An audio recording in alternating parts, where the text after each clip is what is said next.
Hey everybody, welcome back. My name is Britt. I'm an intuitive astrologer. And should you have a bad desire to know more about your own personal horoscope, the gifts that you're born with, the challenges you have to face to get to these gifts in this lifetime, or maybe you want to know more about your soul purpose in this lifetime, please do not hesitate to contact me. Let's talk about this new moon, Capricorn new moon, happening on the 30th of December at the end of this year of 2024. And it's been a very quick and very challenging year for most of us. This new moon, where the sun and the moon comes together for a meeting, for an update, for information exchange, energy exchange, happens at 9 degrees 44 minutes of Capricorn. And they also meet up with the asteroid Pallas, goddess of creativity, intelligence, healing, and sound. 9 degrees, very specific, and a focus around the 9 degrees because we have 4 new moons, following new moons happening on 9 degrees. So it's kind of pinpointing this number 9 being endings. But then after an ending, there's always a new beginning. So 9 signifies universal love, kindness, and a holistic perspective on life. It has to do with daring to dream the dream. It has to do with compassion, honesty, intuition, and charity. So maybe you'll be seeing 999 series of numbers in the coming time. So to me, this new moon feels like a culmination not only of the year of 2024 and bringing us into the new year or calendar year, but like a culmination of Pluto's work in Capricorn for the last 16 years. So Pluto has been delivered into Aquarius recently, and this is also a culmination of the false matrix, the collective wound, all the abuse, the programming, and the targeting that the whole collective has been under for years and years and years. So to me, it feels like Mother Earth is just like taking a big sigh, a deep exhale after all of Pluto's work in Capricorn, the last 16 years. We go from knowledge to spiritual wisdom, and Capricorn is asking of us responsibility. When we know better, we must do better. And with this great wisdom that we have, so many of us have gained through this big awakening the last 16 years, there comes a great wisdom. And with great wisdom, in Capricorn words would say, with great wisdom comes great responsibility. So whether you have your sun, your moon, your ascendant, or other planets in Capricorn, this new moon, of course, will work on you more. But we all have the theme of Capricorn ruling one part of our life in our astrology. So this has affected us all. And this new moon too will affect that life area that is ruled by Capricorn and Saturn in your chart.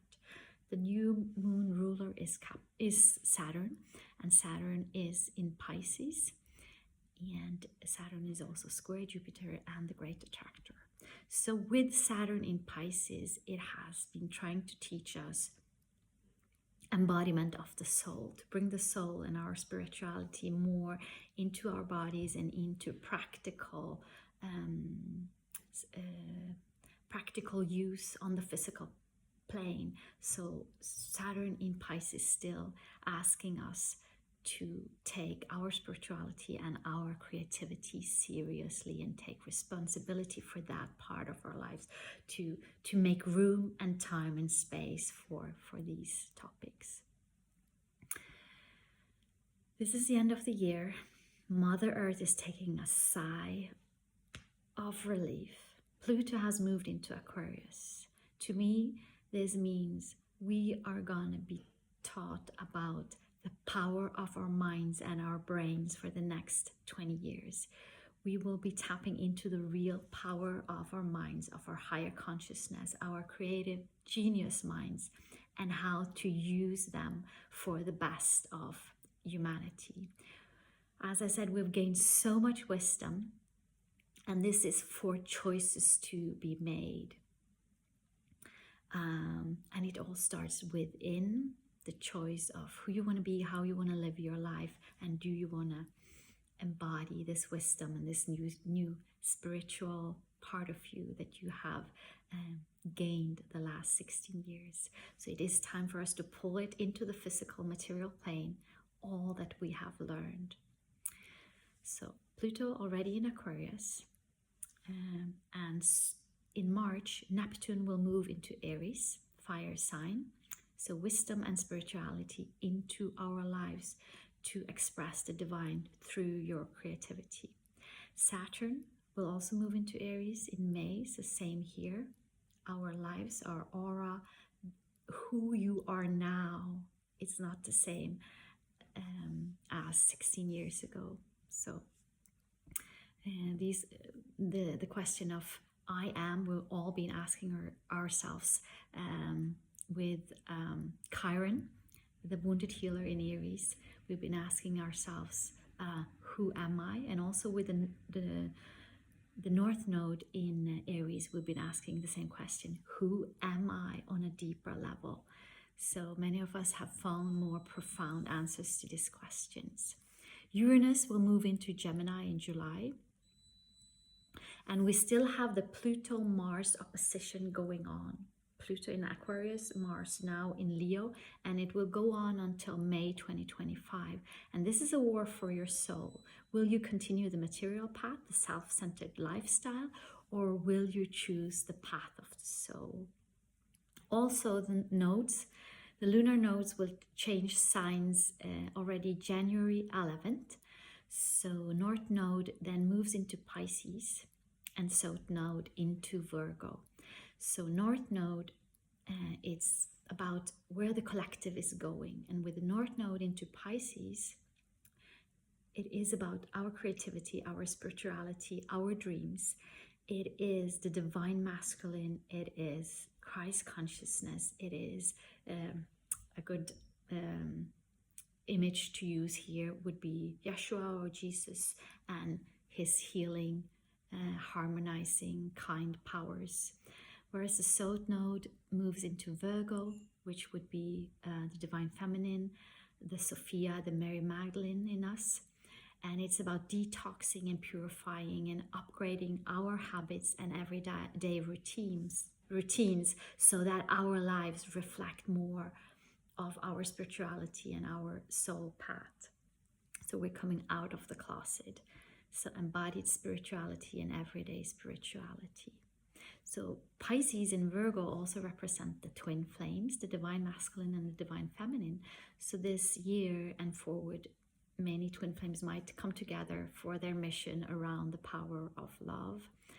And with Venus now in Aquarius, we are getting information about futuristic love and relationships, or love and relationships of the future. Chiron is moving direct. Chiron being the wounded part of us, becoming the healer, as our wounds become wisdom to help others on the path. So Chiron moves direct in Aries, and again repeating the I am question. Who am I? Why am I doing what I'm doing? Where am I going? And who am I on a deeper level? And if we ask good questions, we do get good answers. So let's talk a little bit about the work that has to be done in Capricorn. And we all have to do it, whether you are a Capricorn, you have your sun, your moon, your ascendant to Capricorn, or if you don't have any planets there, this is kind of a blind area, but we all have to go through the works of Capricorn. So Capricorn has a really bad reputation. Many astrologers say that Capricorn represents the worst of human beings and the best in human beings.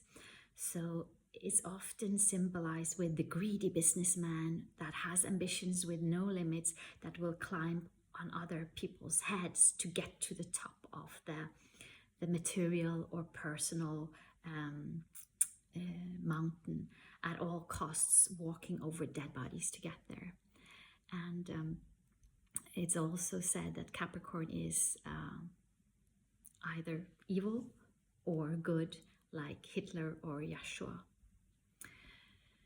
Capricorns, the goat, can climb straight up the mountains. No other animal can do this. You've seen these goats like hanging on to nothing in these steep, straight mountains or cliffs, the cliffhangers. And for Capricorn, there are two mountains to climb. It's the mountain of ambition, the material mountain, the personal mountain, where we are only focusing on the self-centered lifestyle. And then the second mountain is the mountain of the soul, or the spirituality. And it's a mountain of higher consciousness. So this is a wiser mountain to climb, and it's an inner mountain. So usually a Capricorn, and when we do the Capricorn work, we will start off at mountain 1. Service to self, trying to get somewhere in the world of things. And when the Capricorn gets to the top of this mountain, it's a great view, but it's windy and cold and very lonely. And with time, the Capricorn will climb down again the material mountain. And usually there comes a time in a Capricorn's life where a time of loss, a time of sorrow or grief, could be death of a near one, it could be a loss of work, loss of money, divorce, like big things that happens in our lives. And this is when Capricorn, the goat, climbs down from the top of the mountain, and he or she walks this valley of death for quite a while, because there is nothing that makes sense anymore. And this is the time when we say that the soul comes knocking on your door, asking to play. You've been playing this material matrix game for so long, and the soul is now asking you, are you ready to accept me into your life? Are you ready to grow more on a spiritual inner level? And most people will refuse and close the door and say, no, I'll keep going where I'm going. I don't have time. I don't want to do this work. I don't want to do the work that is required from me to go more inside of myself and ponder the questions of spirituality. But some will open the door for the soul. And this is when the Capricorn makes a choice to climb the mountain of the soul. And when she does, she has to let go of all of his old life and all the acquirements. So this is what we call the midlife crisis. And yeah, usually comes with some kind of loss.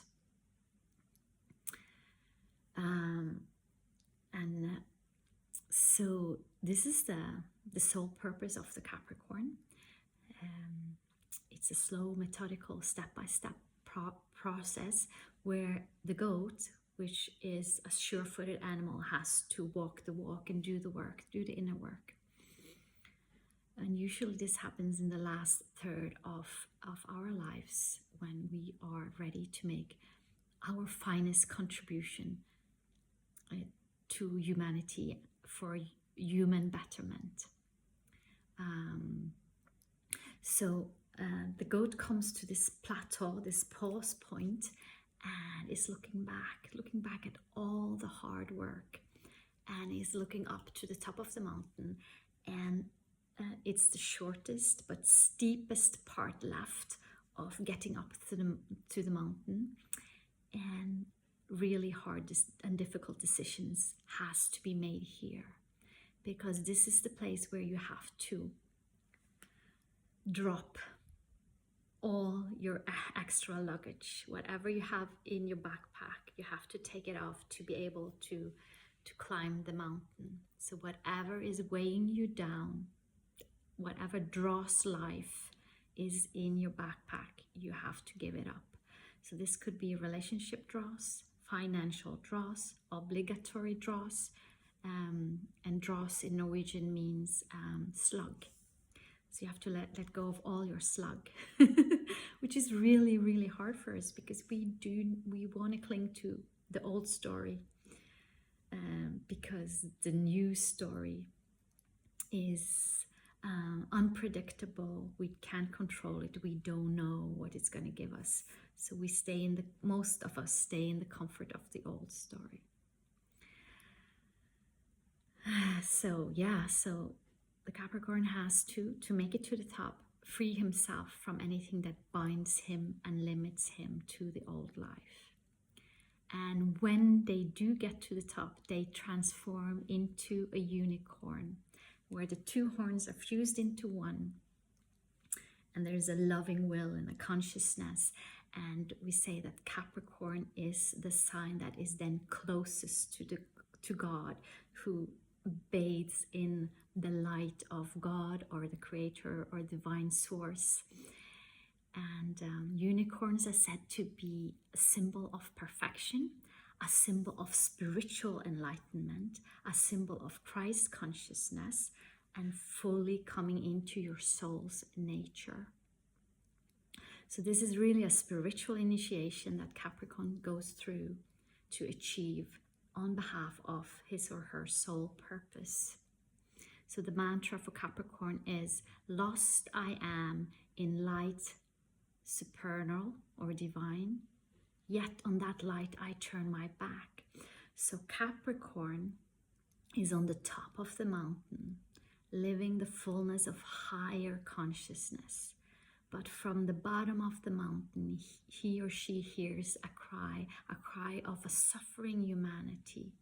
And then the goat or Capricorn turns 180 degrees and commits to carrying the light of love and wisdom down with him, down the mountain and into civilization, and to make a practical, uplifting contribution to the betterment of humanity, to something that is greater than himself.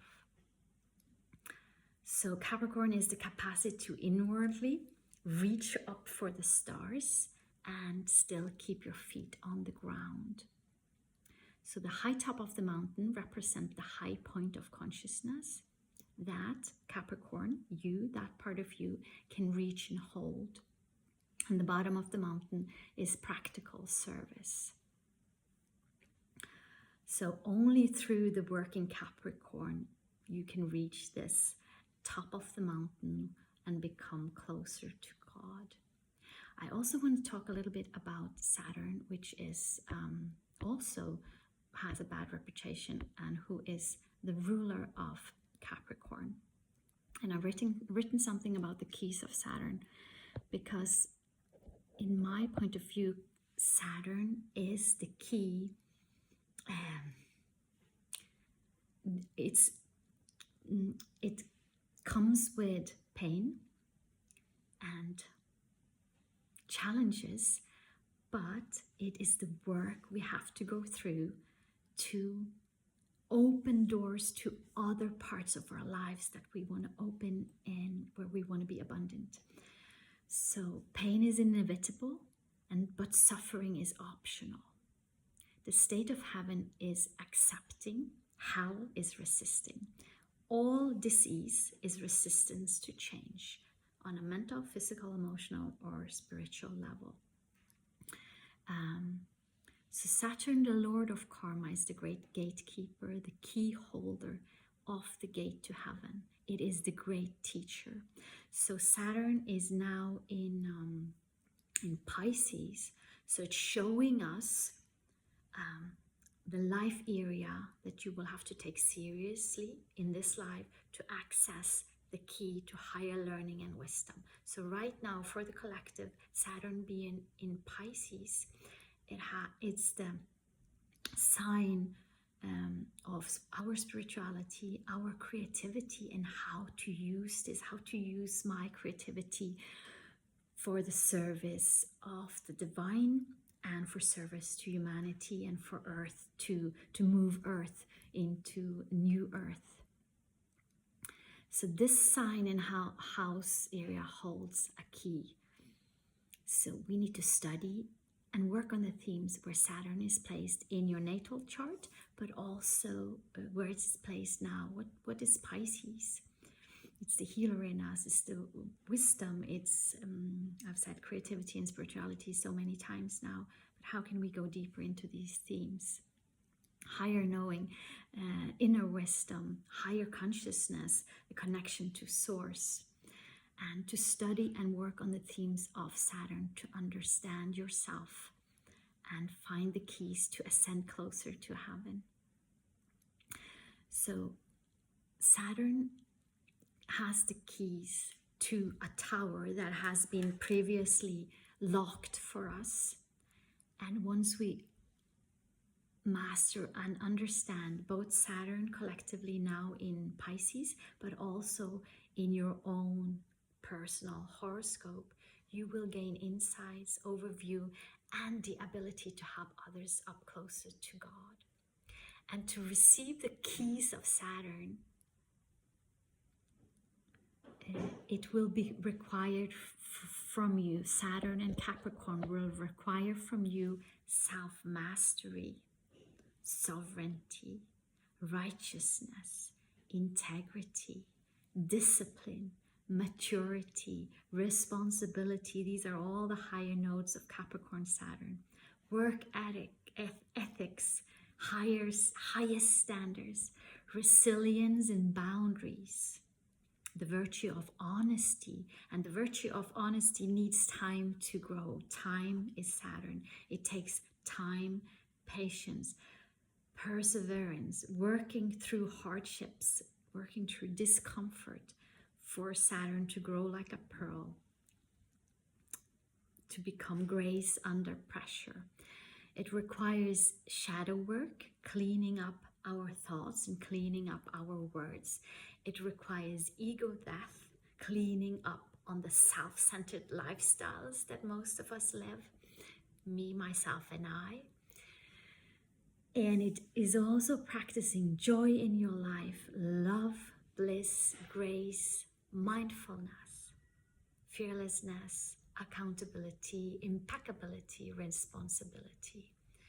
So it's asking of us to live a sovereign life, guided from the heart with confidence, calm, stability within, guided by an inner knowing. All of these are Capricorn higher values and virtues.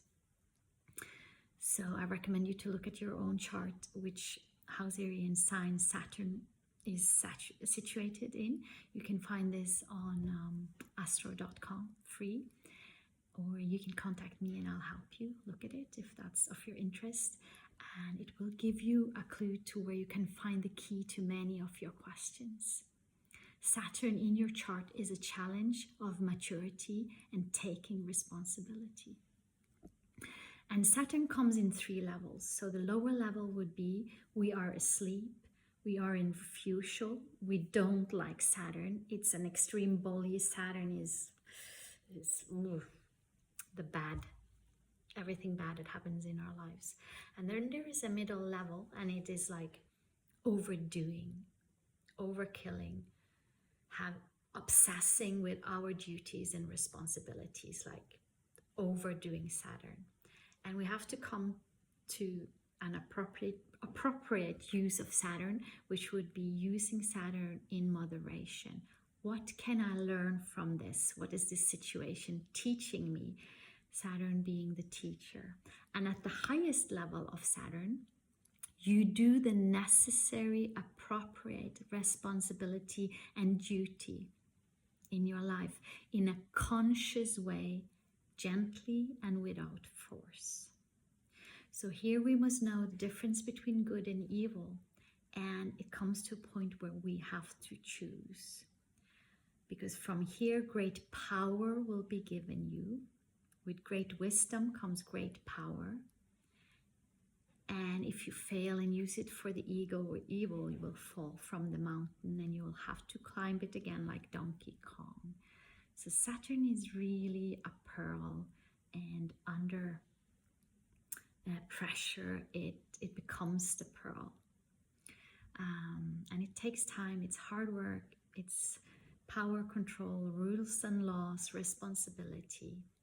And the pearl is personal growth, soul growth, resilience, ability to find beauty in adversity, purity of thought, word and deed despite worldly challenges. And the pearl is that true beauty comes from within. So Saturn and Capricorn encourages a pursuit of wealth. But what is wealth? What is abundance? It is not only the material, but it is also in terms of wisdom and personal and spiritual growth. So yes, this was a little bit of the work that Pluto has been doing in Capricorn for us to grow on a soul level, to come back to our souls, to come back to our spiritual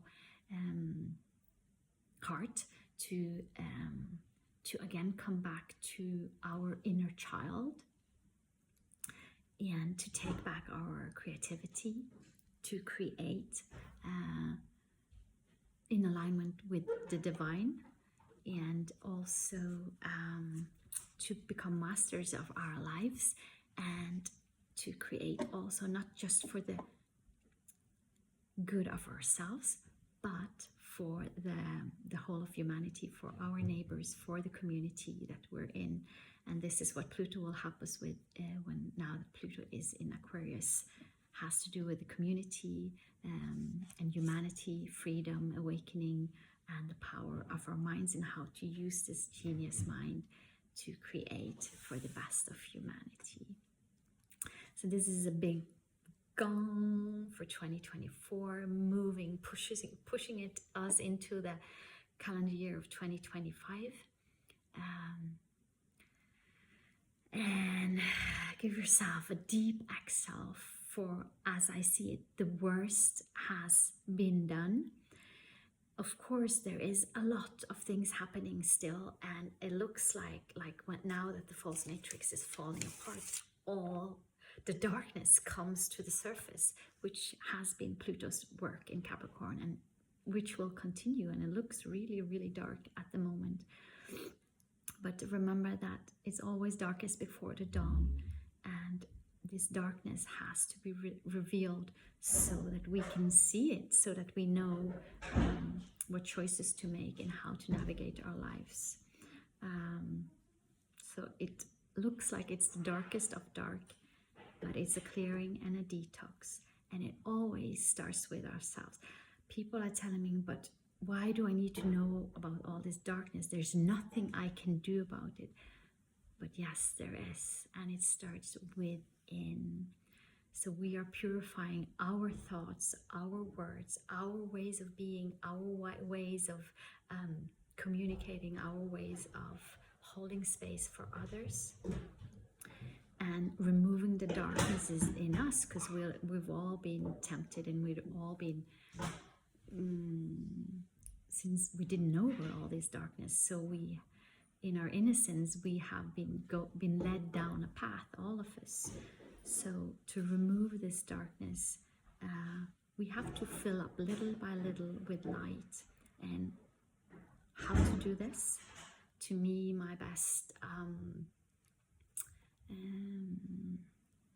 what I do is I've meditated a lot for years.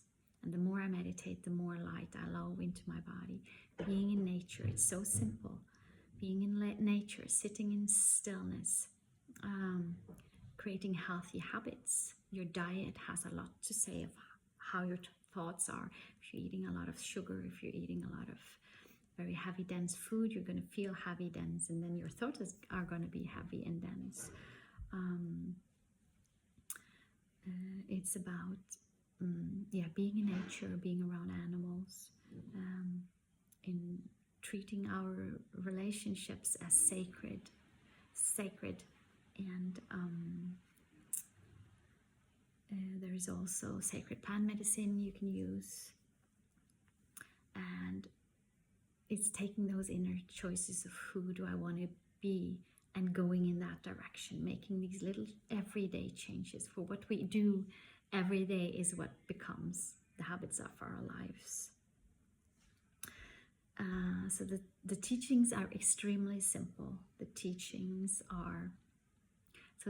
of Mary Magdalene and Yeshua, which were a couple like for us to look to,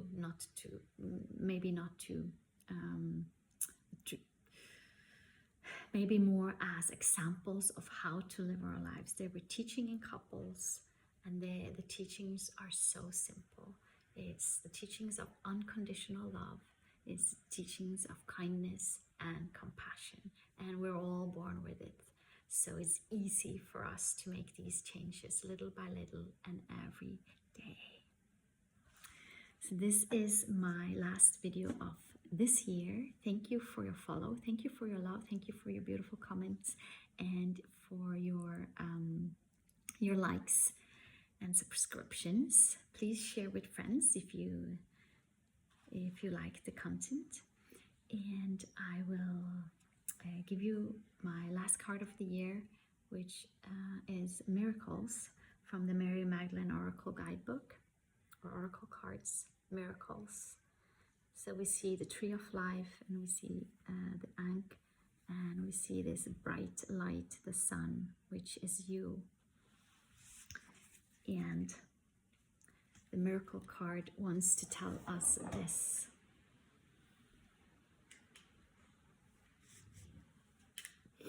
Miracles. Your determination, commitment, and perseverance, all Capricorn virtues. Your determination, commitment, and perseverance is about to pay off, and all you have worked towards will soon manifest, all Capricorn. It will soon be time, Capricorn, to celebrate your achievements. It's a big celebration. We must celebrate more. Let's celebrate everything. However, you are cautioned not to get too elated. Thank the universe for all you achieve and keep focused. Focus steps forward. Do not lose sight of your original purpose and intentions. We get so easily distracted. There are so many distractions all the time. Like every minute of the day, there are distractions that take you off the path. So do not lose sight of your original purpose and intentions. Keep in mind that all you do should not only serve you, but also those around you. In doing this, the universe will continue to guide you and offer its assistance. Visualize your inner work and influence reaching larger numbers of people. Imagine this happening with ease and only in ways that make you feel comfortable. It takes no more effort to think big than to think small. And remember that a miracle is always possible, no matter what situation you find yourself in. So trust your path, trust the divine, call upon the divine, and keep your focus. Anything is possible. So with this, at the end of this year and for your dive into the new year, may you be safe and protected. May you be peaceful. May you be filled with love.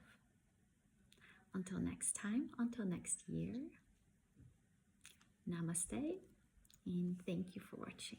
Bye for now.